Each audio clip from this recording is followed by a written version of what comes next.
شروع اللہ کا نام لے کر جو بڑا مہربان نہایت رحم والا ہے۔ اے پیغمبر صلی اللہ علیہ وآلہ وسلم، جو عورت تم سے اپنے شوہر کے بارے میں بحث و جدال کرتی اور اللہ سے شکایت رنج و ملال کرتی تھی، اللہ نے اس کی التجا سن لی اور اللہ تم دونوں کی گفتگو سن رہا تھا۔ کچھ شک نہیں کہ اللہ سنتا ہے، دیکھتا ہے۔ جو لوگ تم میں سے اپنی عورتوں کو ماں کہہ دیتے ہیں وہ ان کی مائیں نہیں ہو جاتی، ان کی مائیں تو وہی ہیں جن کے بطن سے وہ پیدا ہوئے۔ بے شک وہ نامعقول اور جھوٹی بات کہتی ہیں، اور اللہ بڑا معاف کرنے والا ہے، بخشنے والا ہے۔ اور جو لوگ اپنی بیویوں کو ماں کہہ بیٹھیں پھر اپنے قول سے رجوع کر لیں تو ان کو قربت سے پہلے ایک غلام آزاد کرنا ضرور ہے۔ مومنو، اس حکم سے تم کو نصیحت کی جاتی ہے اور جو کچھ تم کرتے ہو اللہ اس سے خبردار ہے۔ اب جس کو غلام نہ ملے وہ قربت سے پہلے لگاتار 2 مہینے کے روزے رکھے، پھر جس کو اس کا بھی مقدور نہ ہو اسے 60 محتاجوں کو کھانا کھلانا چاہیے۔ یہ حکم اس لیے ہے کہ تم اللہ اور اس کے رسول کے فرما بردار ہو جاؤ، اور یہ اللہ کی حدیں ہیں، اور نہ ماننے والوں کے لیے درد دینے والا عذاب ہے۔ جو لوگ اللہ اور اس کے رسول کی مخالفت کرتے ہیں وہ اسی طرح ذلیل کیے جائیں گے جس طرح ان سے پہلے لوگ ذلیل کیے گئے تھے، اور ہم نے صاف صاف آیتیں نازل کر دی ہیں، اور جو نہیں مانتے ان کو ذلت کا عذاب ہوگا۔ جس دن اللہ ان سب کو جلا اٹھائے گا تو جو کام وہ کرتے رہے ان کو جتائے گا۔ اللہ نے وہ سب کام لکھوا رکھے ہیں اور یہ ان کو بھول گئے ہیں، اور اللہ ہر چیز سے واقف ہے۔ کیا تم کو معلوم نہیں کہ جو کچھ آسمانوں میں ہے اور جو کچھ زمین میں ہے اللہ کو سب معلوم ہے؟ کسی جگہ 3 شخصوں کی سرگوشی ہوتی ہے تو اللہ ان میں چوتھا ہوتا ہے، اور جہاں 5 آدمیوں کی سرگوشی ہو تو وہ ان میں چھٹا ہوتا ہے، اور نہ اس سے کم یا زیادہ مگر وہ ان کے ساتھ ہوتا ہے، خواہ وہ کہیں ہوں۔ پھر جو جو کام یہ کرتے رہے ہیں قیامت کے دن اللہ سب ان کو بتائے گا۔ بے شک اللہ ہر چیز سے واقف ہے۔ اے پیغمبر صلی اللہ علیہ وآلہ وسلم، کیا تم نے ان لوگوں کو نہیں دیکھا جن کو سرگوشیاں کرنے سے منع کیا گیا تھا، پھر جس کام سے منع کیا گیا تھا وہی پھر کرنے لگے؟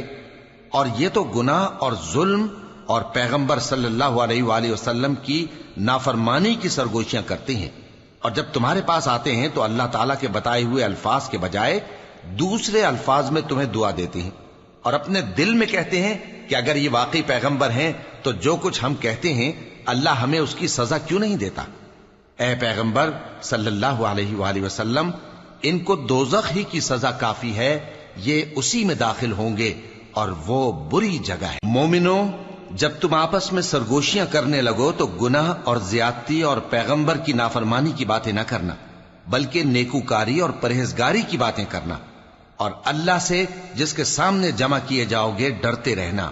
منافقوں کی سرگوشیاں تو شیطان کے اکسانے سے ہیں، جو اس لیے کی جاتی ہیں کہ مومن ان سے رنجیدہ ہوں، مگر اللہ کے حکم کے سوا ان سے انہیں کچھ نقصان نہیں پہنچ سکتا۔ تو مومنوں کو چاہیے کہ اللہ ہی پر بھروسہ رکھیں۔ مومنوں، جب تم سے کہا جائے کہ مجلس میں کھل کر بیٹھو تو کھل کر بیٹھا کرو، اللہ تم کو کشادگی بخشے گا، اور جب کہا جائے کہ اٹھ کھڑے ہو تو اٹھ کھڑے ہوا کرو۔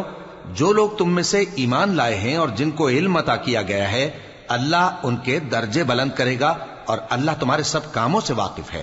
مومنوں، جب تم پیغمبر کے کان میں کوئی بات کہو تو بات کہنے سے پہلے مساکین کو کچھ خیرات کر دیا کرو، یہ تمہارے لیے بہت بہتر اور پاکیزگی کی بات ہے، اور اگر خیرات تم کو میسر نہ آئے تو اللہ بخشنے والا مہربان ہے۔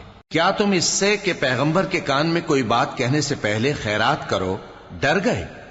پھر جب تم نے ایسا نہ کیا اور اللہ نے تمہیں معاف کر دیا تو نماز قائم کرتے رہو اور زکوٰۃ دیتے رہو، اور اللہ اور اس کے رسول صلی اللہ علیہ وآلہ وسلم کی فرما برداری کرتے رہو، اور جو کچھ تم کرتے ہو اللہ اس سے خبردار ہے۔ بھلا تم نے ان لوگوں کو نہیں دیکھا جو ایسے لوگوں سے دوستی کرتے ہیں جن پر اللہ کا غضب ہوا؟ وہ نہ تم میں ہیں نہ ان میں، اور جان بوجھ کر جھوٹی باتوں پر قسمیں کھاتے ہیں۔ اللہ نے ان کے لیے سخت عذاب تیار کر رکھا ہے۔ یہ جو کچھ کرتے ہیں یقیناً برا ہے۔ انہوں نے اپنی قسموں کو ڈھال بنا لیا ہے اور لوگوں کو اللہ کے رستے سے روک دیا ہے، سو ان کے لیے ذلت کا عذاب ہے۔ اللہ کے عذاب کے سامنے نہ تو ان کا مال ہی کچھ کام آئے گا اور نہ اولاد ہی کچھ فائدہ دے گی۔ یہ لوگ اہل دوزخ ہیں، اس میں ہمیشہ جلتے رہیں گے۔ جس دن اللہ ان سب کو جلا اٹھائے گا تو جس طرح تمہارے سامنے قسمیں کھاتے ہیں اسی طرح اس کے سامنے بھی قسمیں کھائیں گے اور خیال کریں گے کہ ایسا کرنے سے کام چل جائے گا۔ سنو، یہی تو ہیں جھوٹے۔ شیطان نے ان کو قابو میں کر لیا ہے اور اللہ کی یاد ان کو بھلا دی ہے۔ یہ لوگ شیطان کا ٹولہ ہیں، اور سن رکھو کہ شیطان کا ٹولہ ہی نقصان اٹھانے والا ہے۔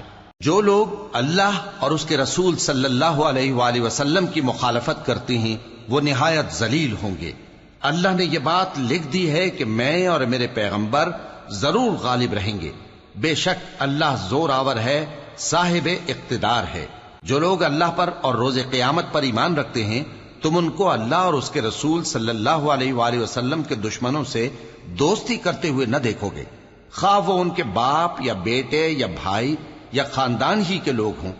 یہ وہ لوگ ہیں جن کے دلوں میں اللہ نے ایمان کو نقش کر دیا ہے اور اپنے فیض سے ان کی مدد کی ہے، اور وہ ان کو بہشتوں میں جن کے نیچے نہریں بہ رہی ہیں داخل کرے گا، جن میں وہ ہمیشہ رہیں گے۔